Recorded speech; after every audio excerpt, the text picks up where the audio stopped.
Well, hi everyone. My name is Natalie Donback, and I'm an associate editor and reporter with Devex. And our next discussion will really zoom in on the Sahel region, a region that is extremely exposed to climate change. Temperatures there are increasing 1.5 times faster than the global average. And this is particularly affecting smallholder farmers who are seeing up to 80% of their farmland losing some degree of productivity. To dig into this really interesting topic today, I'm joined by Hamid Mansaray, who's the Senior Regional Director for West Africa and Haiti at Lutheran World Relief, which is part of the Corus International family. So Hamid, welcome. Thanks so much for joining us. Thanks, Natalie. I'm happy to be here. And to dig into this important topic, I know you've joined us from Freetown, Sierra Leone today, and through your work, you've really seen the impacts of climate change on farmers and communities across countries like Mali and Sierra Leone.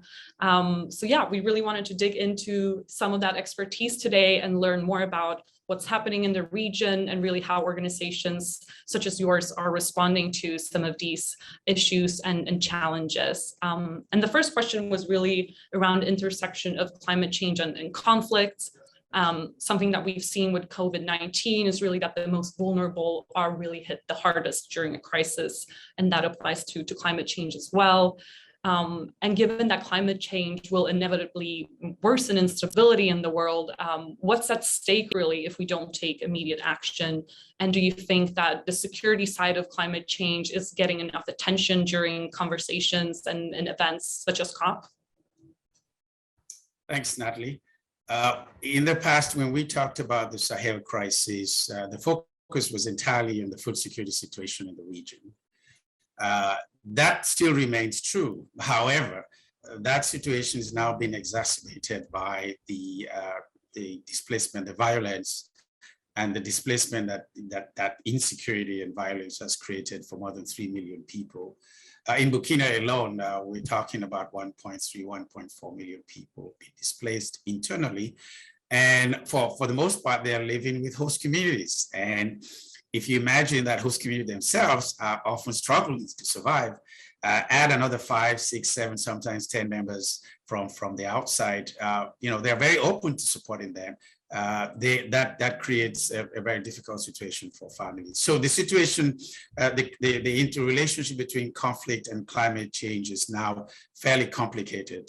The displacement of persons from their farmlands and either due to conflict or because they can't farm properly, or they can't farm enough, or they are afraid to go back to because of security situation, has created a very serious food security situation in this region. Unfortunately, for countries in the Sahel, they're not getting the attention that we all believe they deserve. Often they see they see one problem, not seeing how it relates to each other, kind of like the way you presented it, the intersection between climate change, food security, and of course the security situation.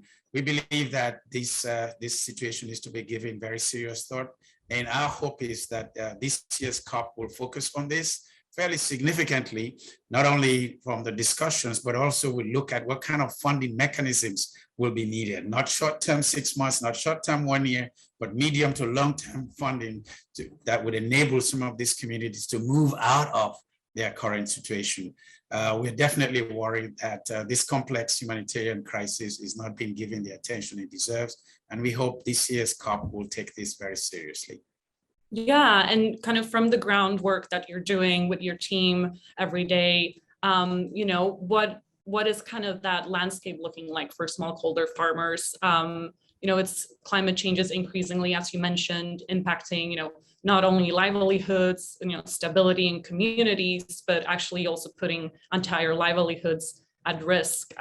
So looking at some of your programs focused on agriculture, what's needed to really increase productivity in the region, and given just so many intersecting challenges, including the global fertilizer shortage and increasing fuel prices, how can smallholder farming in the region really be made both sustainable and profitable? Right. So as the name itself states, smallholder farmers, these are some of the most fragile in terms of within the ecosystem. They hold small plots. They have very limited resources in terms, they have very little or no reserves. They have to keep seeds for the next planting season. They do not have access to financing as some of the larger organizations, either traders or farms. And so what we have done in the Sahel is to more recently, for example, in our response to the crisis that between Russia and Ukraine, in the Sego region in Mali, we have been able to provide farmers with cost-effective or more or less cut price in fertilizers as well as seeds.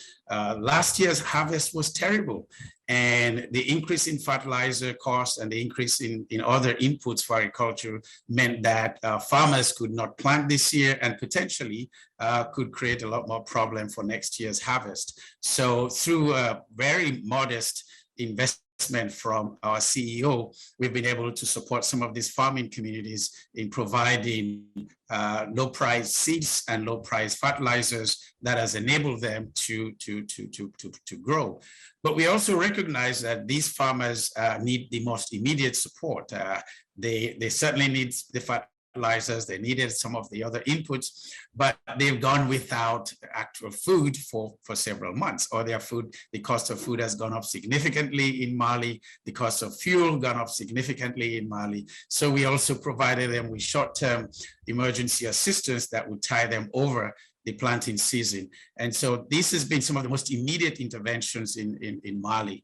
But in Burkina Faso, where we've intervened with a combination of our own private funds as well as funding from Bill and Melinda Gates, we've been able to support communities in the north central of Mali, which has been hosting close to 1,300,000 displaced persons, mostly farmers. We've been able to provide them with life-saving inputs so that they can, at least life-saving inputs, so they can at least start their own lives. We provided host communities. We recognize host communities have been extremely generous. Sometimes when we talk about the farmers, the displaced persons, we forget that in contexts like Mali and Burkina Faso, your first point of contact is someone that you know when you're displaced. And so we've been able to support some of these host communities as well to get them back on their feet, or at least to create an environment that will not create tension between host communities as well as displaced person. So our interventions has been timely, but as I usually say, it's usually very small. And so a massive injection from the international community will be needed, either through multilateral or bilateral funding. And I hope that's something that the COP will take into account this year. Well, in addition to some of the kind of short-term interventions that you're helping farmers with, whether that's helping out with fertilizer or seeds at a reduced price, I also wanted to discuss kind of the more long-term sustainable programs that you're hosting. And for a decade, really, development leaders have been talking about localization, and it's a topic that's gained even more buzz during the COVID-19 pandemic. And I know a big portion of Lutheran World Relief's climate resilience and food programming really emphasizes collaboration with local partners. So I wanted to ask, why is that collaboration so key, specifically, if we're looking ahead at kind of medium to long-term solutions and, sustainability? And could you maybe share an example of a project where this locally rooted expertise and close ties to the community has really been key to the success of the project? Absolutely, Natalie. It's an interesting question.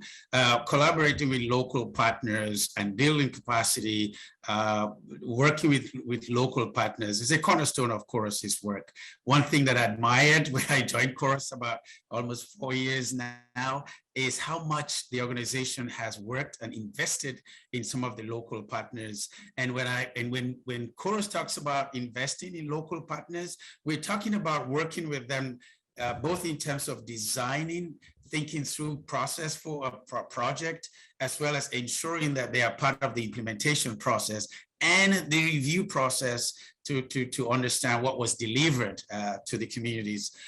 In terms of more long-term, what we did in Mali through some partnership with University of Maryland was to help the Ministry of Food Security in building their early warning systems for farmers Often farmers, even though they produce for these communities, for these countries, but they're often the last to know about climate change situation.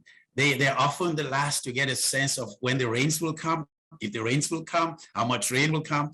And often because the government resources of their own are limited, and sometimes the capacity, technical capacity is limited, we invested in a project through partnership with the University of Maryland, in which we were able to provide farmers with timely information on weather patterns that enable them to understand when they should plant, how much they should plant, and the risks that will be associated with planting either early or planting late. Because we recognize that without such information at the hands of the farmers, not 3 weeks after, not 1 month after, but really timely. And so farmers were able to get using cell phone, using some of the current technologies, using cell phone technologies to get an update on climate, to get an update on weather patterns, and to get an update even in the prices of commodities, of seeds and other inputs. So these are some of the creative means that Corus had used to begin to engage farmers in their understanding of long-term impact of climate change in the agriculture and food security business. Yeah, and you mentioned before that there's just a massive need for funding for these communities, and funding for adaptation specifically has, historically been really underfunded, and low-income countries are, now looking at this COP, hoping that that will change. And why is it really, really important that countries in the Sahel, really get a greater portion of climate finance dedicated specifically to adaptation funding? And what are some of the most urgent needs that you are seeing on the ground in the communities where you work? So Africa in general, in terms of its carbon emission accounts for a minuscule amount. Some say 4%, some say 5%, some say even less. But the continent has been impacted significantly by climate change. Desertification in the Sahel is huge. Flooding, Nigeria is just suffering from some of its greatest floods. I've just come in from Nigeria. In the Delta area has been really inundated. They can't move fuel. They can't. In Abuja, there was fuel shortage, and all of this is putting a significant dent not only on livelihoods, but also the displacement and the impact it has on creating stable governments, stable societies, stable communities. I think the African continent, and more specifically the Sahel, where over the last 5 years, has witnessed some of the most significant impact on the communities due to climate change. They're going to need the attention they deserve in the area of investing in climate smart agriculture through organizations like ours. There's no indication that people are not willing to change their agricultural patterns, their agricultural system. They recognize that deforestation, it creates more problems with the environment. They recognize that they've got to use climate smart mechanisms for planting. They don't have to always depend on international transportation of fertilizers. And it became very obvious, particularly during the Ukraine crisis. They know that they can use some of the feed from corn and some of the from even sesame to produce local fertilizers. And so we're going to be able to make investment in some of these areas and encourage our farmers to move in those directions. But I think the international community needs to make the investment that is necessary. Often NGOs are willing to go to areas that are of high risk. There's no question about that. Working in the Sahel, risk is at the top of our agenda. But in terms of the investment, how much money needs to be invested over a period of time, I think international funding needs to be stepped up. At this point, the commitments have not been forthcoming. There's been a lot of pronouncement, they would like to do, but in terms of what we are seeing, it's not materializing into financial support for these communities. So just before we let you go, I wanted to quickly ask about your expectations for this year's COP, and what's really the one message you would share with global leaders and civil society organizations attending this year's COP. What is the one thing they should be mindful of and really focus on during the conversations this week? So smallholder farmers are the heartbeat of the African economy, the Sahel proper more specifically. They feed communities, they feed families, they create the food system within their communities. And if they're losing on that, and they're going to large cities to look for work and abandoning the farms because it's no longer profitable to farm from where they're coming from, either because of security, because of climate change, I think Africa is losing its most critical investment, its most critical resource, which is the farming communities. We need to do everything that it takes to keep our farmers on the farms and make farming a viable business for those communities. Food security is at critical stake, and we need to reverse that. Well, I'm afraid we're running out of time, but I really hope that these critical conversations around adaptation and agriculture will continue at COP this week. And thank you so much for joining us, Hamid, and for sharing your experience with us. And thanks to Corus International for being our partner at this year's Devex at COP27. And I hope you all enjoy the rest of today's programming with Devex. Thank you. Thank you so much, Natalie. It's been a pleasure. Thank you.